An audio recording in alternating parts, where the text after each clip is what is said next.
Houston, we have a problem. We found the International Space Station inside a pool 27 miles south of Houston, Texas. This isn't our first time to NASA and probably won't be our last either. As a native Houstonian, NASA has been a part of my life since I was a child. In fact, we got to take field trips here and was the main reason for wanting to grow up to be an astronaut. Most people come here to Johnson Space Center, which is located outside of Houston, Texas, but today we're doing something a little bit different. The space race hasn't died, and when we got an invitation to the Neutral Buoyancy Lab, we couldn't say no, especially being able to watch a few astronauts train who are only weeks away from going to space. Join us in learning more about this particular program here at NASA.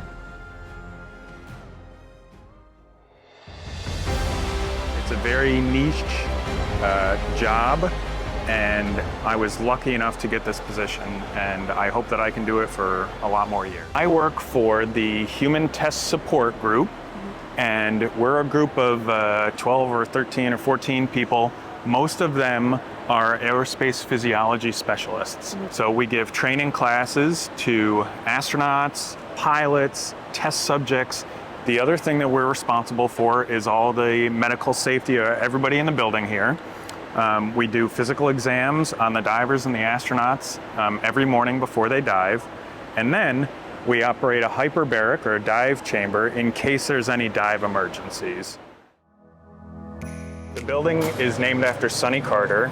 He was a very impressive man, former astronaut. So he initially was a professional soccer player while he went to school to be a doctor. He joined the military and was a flight surgeon. Then he decided he wanted to become a test pilot. He flew jets, he went to Top Gun, and then that wasn't enough for him, so he decided to become an astronaut. Okay. Did he go into space? He did, yeah. Okay.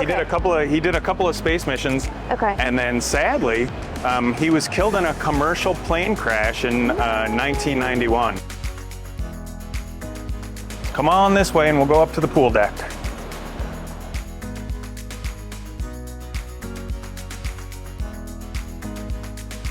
We have so many questions for Scott about this facility and its value to space travel, starting with what is happening in here.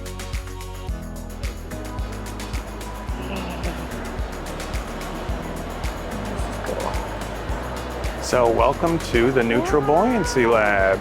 Like I said, 6.2 million gallons of chlorinated water kept at 86 degrees. Perfectly clear. You can see all the way to the bottom, 40 feet straight down. In the pool is a life-size mock-up of the International Space Station. We do not have all of the modules in the space station, but we have a majority here. That is so cool. So is it set up identically the way that it's set up in space, or is it broken into like separate pieces? Excellent question. It is broken up into separate pieces. Okay. Because even though this pool is gigantic, it's still not big enough to fit the space station as it flies in space. Okay. So we have different sections, and the divers can move the astronauts from one spot to another. Now, if they're moving along a truss, okay, one of these big sections here, they will actually translate and do it themselves like they actually would in space. So they move, you know, hand over hand along the railing to get where they need to be. Yeah, I highly doubt there's like any swimming in a suit. Correct. Yep, exactly. Yeah, the idea, like the name suggests, is to be neutrally buoyant. So you want to float there perfectly in the middle of the water column. The red and the white lines in the water there, those are the umbilicals. So that provides breathing gas, cooling liquid, and communications for the astronauts that are underwater. Which it looks like they're over there? Correct, yep. You can see the bubbles are from the scuba divers. In space, it gets very hot when the sun is beating down on you and there's no atmosphere to protect you, right? So when the sun is beating on them, they get really hot inside the spacesuit.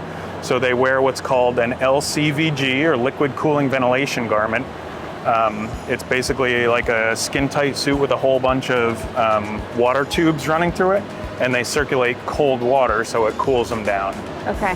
over at JSC, like if you do the Space Center Houston tour, you go to what's called the Space Vehicle Mock-up Facility, and they have more high fidelity mock-ups of the space station.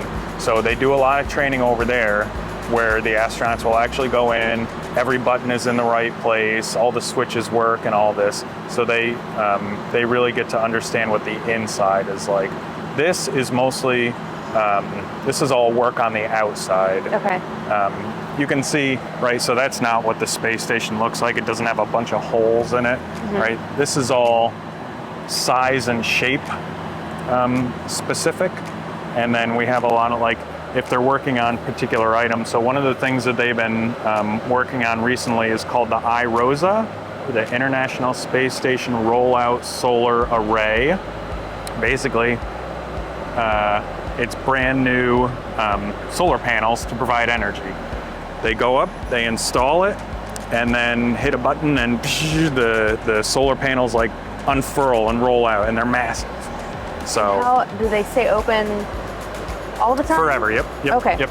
And so in the scenarios where they're in the pool, is there something that they go in and fix specifically, or it's just more for mobile So capabilities? they have tasks that they do every single run.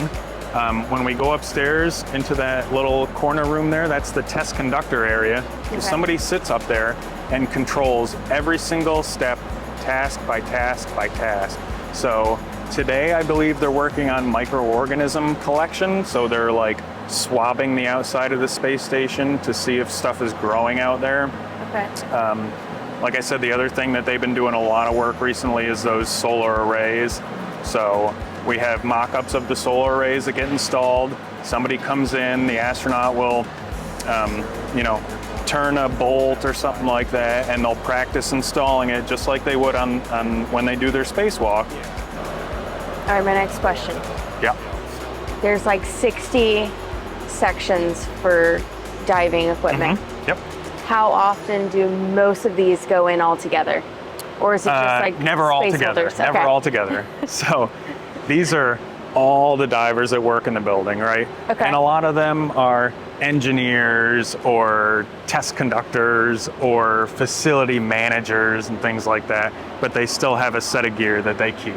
So someone's diving almost every day. Oh yeah, yep. Okay. People are diving pretty much every single day. Like I said, it's not always astronauts in the water, but the scuba divers are in there quite a bit. That's awesome. 3 teams of divers. The divers go in for 2 hours at a time. So we have a first team, and the first team also goes in at the end of the day and does the third team. But there's 4 divers assigned to every astronaut all the time. So 2 safety divers, 1 utility diver, and a float diver keeps a camera on the astronaut all the time that they're in the water.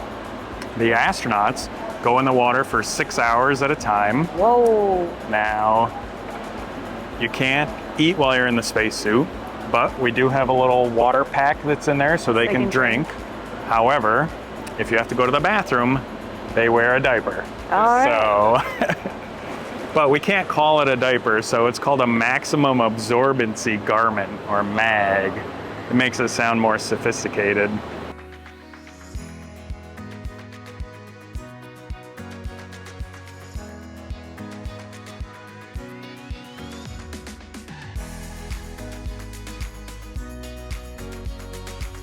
One of the things that we're training for is lunar operations for when we go to the surface of the moon. So this section of the pool right here, we filled up with sand, and we have gigantic rock structures down there. That's cool. Something that we are working on is mimicking the lunar gravity. So gravity on the moon is 1/6 of Earth, and that's why when you watch the videos of the Apollo guys like bouncing around, right? So that's something that we're trying to simulate in the pool, and we have a special weigh out stand that computers will say, okay, put weight here, take away weight there, so we can mimic that 1/6 gravity. So I assume like the rocks and stuff is more for just like climbing up and over and just, I guess, getting over obstacles. Yeah, correct. Yep. On the other side over there, we have a platform where they can practice digging in the lunar soil. So a lot of exciting stuff that's going to be happening soon. Ugh. I was thinking about it this morning. I was like, I am literally one of 2 paramedics in the entire country that gets to work and see astronauts train and work directly hand in hand with them, you know? It's really neat. So. But I mean, just on the cusp of what's to Oh, that come. too, yeah, absolutely. Yeah. You're It was like to see a lot either of really cool things. the mid-60s or right now. Yeah. You know? One of the great things about the space program is that it truly is international. So you see all the flags up there. Those are all the countries that participate in the International Space Station. And actually, we added, yeah, over here too, right? The United Arab Emirates is down there on the end. China just pulled I away, think that's right? everybody. Yeah, we're not doing anything with China. So the NASA administrator, Bill Nelson, said we truly are in a space race right now to the surface of the moon because China wants to get there before we do. So it's reminiscent of the 1960s when we were trying to beat Russia. Yeah. Well, now we're trying to beat China. So interestingly, one of the things that all the astronauts, or a majority of the astronauts, say is that when you're up in space and you get a view of the Earth as a whole, they have what's called the overview effect. And different people have different emotions, but the general idea is that you're viewing Earth as a whole, and all of humanity is in this one tiny bubble in the middle of the vast universe, and like country lines disappear, state lines disappear, you know, there's a need for global cooperation, right? So I think the more we have more international cooperation with space, the better off we'll be. And We're very lucky on our Antarctic cruise. We had 2 women who went up to space with SpaceX. oh, really? Yeah, and they were just like test subjects to like test, you know, different things on like medically. And they were both kind of explaining like what it felt like and then coming back down and then like having a different appreciation for humanity overall. If you haven't watched that video, make sure you check out either here or here. We headed upstairs where Scott took us deeper into the lab where he showed us technology being used, the history of this building, and how they constructed this unusual pool. A little bit more about the history of training underwater. So back in the 60s, before we even went to the moon, NASA decided that training underwater is the best way to simulate training in microgravity, right? So we went through several different iterations of pools to do underwater training. And the first one was called the Water Immersion Facility. And I'm sure you know, we use acronyms for everything here. Yes. So that was called the WIF. It was a small tank over at JSC. Buzz Aldrin was the first person to practice doing a spacewalk underwater. After that, they switched to a slightly larger pool out in Huntsville, Alabama. And then when that pool was too small, they came back here and we had the Weightless Environment Training Facility, or the WET-F. And that was the precursor to this building here. So in the late 90s, NASA bought this building. It was already here, and it was on the backside of Ellington Field. So they said the pool is going to be 102 feet wide, 202 feet long, and 40 feet deep. So 20 feet of the pool is above ground, 20 feet of the pool is below ground. And what you see here, this is the external wall of the pool. Wow. So right up there where that railing is, that's the water surface there. So 20 feet down from here, it goes underground. And if you want to get an idea how deep it is, it's about from ground level here to the top of this wall. So the pool is 6.2 million gallons of water. It's chlorinated water, circulated about every 19 hours, and it's kept at a perfect 86 degrees. How many Olympic-sized pools No, I have no idea. Dang it. I have no idea. I also cannot find any information about if this is the biggest indoor pool in the country, in the world. You guys are looking moist. I was gonna say, I guess at some point you just kind of get just used to just being soaking wet. Correct. Yep. The divers are actually pretty chilly after. Yeah, after they get You know. out. It's very cool to see above. So they came out pretty quickly. Yes. So I don't know how they do their change out underwater, but when their shift is over, they come up and they have to stay on the deck here for 10 minutes under the observation of the dive supervisor in the red vest there. Yep. Over there. They're on top of it. I see at least one of them. Trying to spot an astronaut. Follow the lines. So there's one, looks like Kinda right over nearby the here on top diver. of that one, and then the other one will be far over there.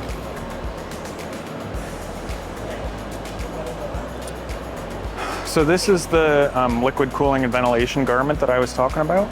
So they wear this underneath their spacesuit, and it gets hooked up to a little cool water pump, and the cold water flows throughout that, and they can increase it or decrease it if they're too hot or too cold.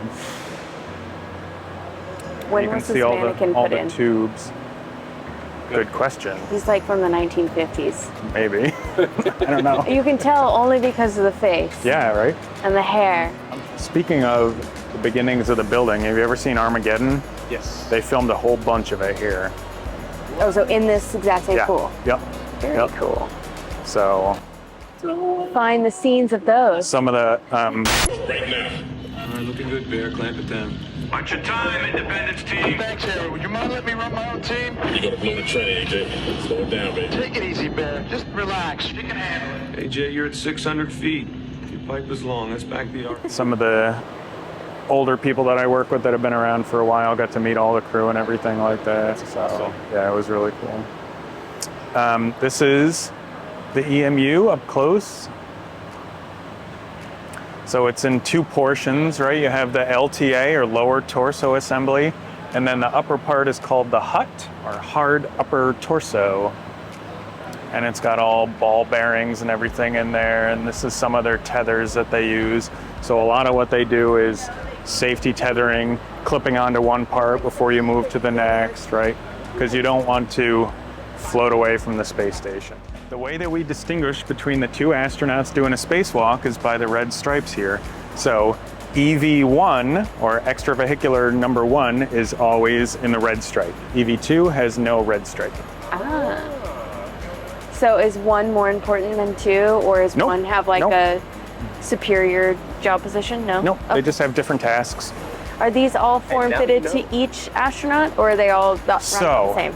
good question. The current spacesuits were developed for the shuttle era, which was quite a while ago. Like talking about, they were developing them in the 70s to use in the 80s.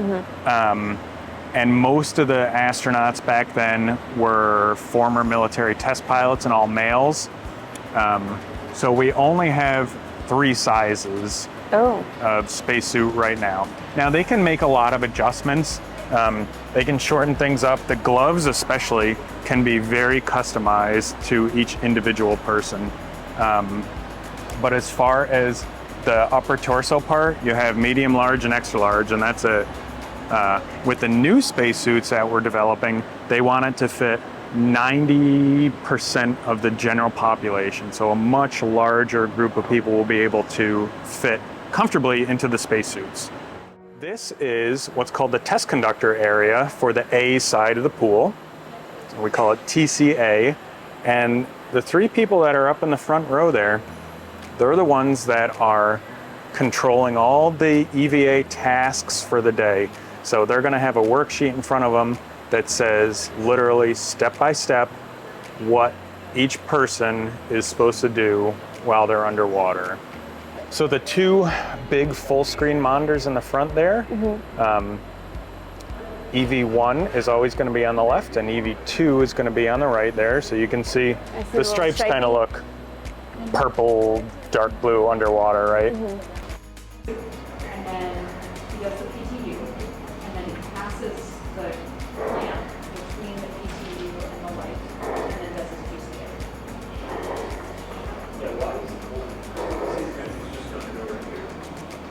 Yeah, we just didn't tell him to. This down there the whole time too? See the scuba diver with the yellow camera that's kind of underneath that yellow bag. Are there cameras that are just set down there that just stay in certain areas? We have underwater cameras that are like along the pool wall that look at different things. Also the arm, which that big metal thing in the middle there that's like shaped like a V, that has cameras on that as well, so we can make sure when we're moving it that we don't bump into anything. Just move it into the other side. Yeah, they moved her to the other side. It's just that it's like, in the moment, if suddenly you want to go inboard, I gotta double check that. I'm not confident we can absolutely go both ways on the data. So one of the interesting things about being in space, because there's no gravity, there's no resistance, so if you turn a bolt like this, your whole body is going to turn the opposite way. Oh, wow. So you really have to be tethered to something to prevent that anti-rotation. And one of the ways that we do that is by using that arm. So they will lock their feet, they're almost like ski boots. They'll lock their feet into this little thing, and that way they can work on a certain area. Another one of the cool things about the facility is we can work problems that they're having on the space station in real time down here. So tomorrow, when they're doing a spacewalk up in space, if they have any issues, they can call down here. They can say, hey, work out this problem for us. We will take our divers and our astronauts or whatnot and work out the problem and say, okay, this is what you have to do to fix it. Oh, wow. This is a whole bunch of astronaut signatures. 78 different astronauts have signed it. Probably the most famous, maybe somebody you've heard of, number 32 over here, Neil Armstrong. 12, so that's Expedition 12. Don Pettit, he's an awesome guy. He's probably the smartest person that you'll ever meet. So Space Shuttle Mission 113 and 126. He was on ISS Expedition number 6, which was back in like the beginning days of the ISS. And then Soyuz TMA-1, that means that he went up in a Russian vehicle and launched with the Roscosmos Russian space agency. Our video of diving in the pool. Oh, cool. Oh, cool. So the fact that was just on the screen there, it said the spacesuit weighs about 350 pounds. Wow. And that kind of gives you an idea of what it's like to be in the pool. I talked to one of the divers not too long ago, and she said that this VR video is about as close as you can get without diving. That's so cool. And it just goes. Yeah, yep.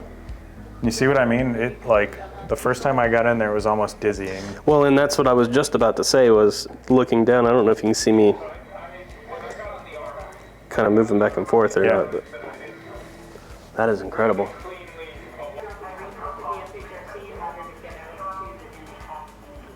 I got flippers.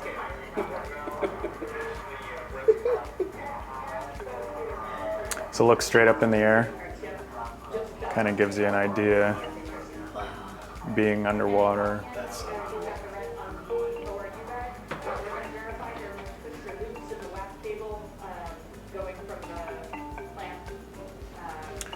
One of the cool things that we do here sometimes is turn off the lights to simulate nighttime. So the space station orbits the Earth at about 17,500 miles an hour. So every 90 minutes it does one rotation, meaning every 45 minutes they will see a sunrise or a sunset. Oh, cool. So if they're doing a spacewalk, there's going to be 45 minutes of darkness, 45 minutes of sunlight. So we'll turn off the lights here so they can practice underwater in the dark. We give people a whole bunch of classroom education about the different gas laws and how gas changes at pressure and stuff like that. And then we bring them into this. So this is our altitude chamber. I think it was built in the 1950s, and if you go inside, it really smells like it's from the 1950s. Oh. I think that's the word that describes us best, yeah. Put people in there. We'll bring the chamber up to 25,000 feet elevation, and then they'll come off of oxygen, so you get to see what it's like to experience hypoxia or lack of oxygen. So this is our max altitude altimeter. We can, I don't know what the max for the chamber is. We'll do testing and bring it up to 60 or 70,000 feet high. Wow. So here is a fun fact. There's something called the Armstrong line, which is around 60,000 feet. And at that elevation, liquids at body temperature will boil. So people that fly the U-2 plane, or NASA has a plane called the WB-57, which is a high altitude research plane. They have to wear pressure suits because if they didn't, their blood would basically boil. Wow. So one of the one of the tests that we do is we'll stick a beaker of water in there, and you just watch the bubbles start by simply going up to 60 or 70,000 feet in the air. So yeah. Yep. Okay. Yep. That's nuts. Come on down here. So one of the other very cool things that we do, we have this small chamber down here. This is called the lock chamber. So we can operate this one individually from the big chamber there.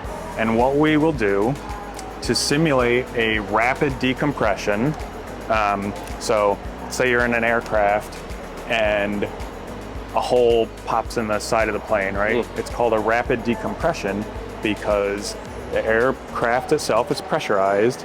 The altitude that you're flying at is not pressurized. So we'll bring people in here. We'll bring this to 1,000 feet. We'll put the main chamber at 11,000 feet. And then we have a button that we hit, and it will rapidly, in 2 or 3 seconds, equalize the pressure there. So it simulates a rapid decompression. And the idea is we want people to recognize what happened, put their mask on so they can breathe oxygen. Wow, so they're doing that without a mask on? Correct. Yep. Decompression, you've heard of the bends, right? Okay. The bends is also called decompression sickness. It happens when you decompress. When you scuba dive, you go under more pressure, okay? Every 33 feet of seawater is one additional atmosphere, or 14.7 pounds per square inch extra, okay? So you get more compressed as you go deep. As you come up, that is when you run into problems when you're scuba diving. So whenever you scuba dive, or whenever you go up in altitude, you run the risk of decompression sickness. The nitrogen that is in your tissues comes out of solution, okay, because there's less pressure holding it in tight. So the way that we fix that is by putting them in the dive chamber. So this is the dive chamber. It is capable of going to 6 atmospheres, absolute, or 165 feet deep. But we'll bring people in here, they'll sit in there and breathe pure oxygen for a couple hours, and then we slowly come back up to the surface, allow the nitrogen to not cause any problems, and they're cured.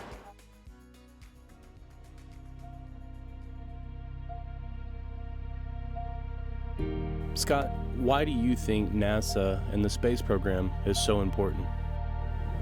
So, to me, the space program represents international cooperation. It really brings all of humanity together, and I think that's what we need to focus on.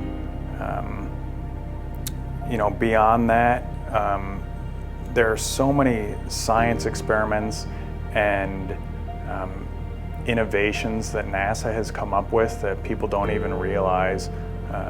That's why NASA and the space program are important.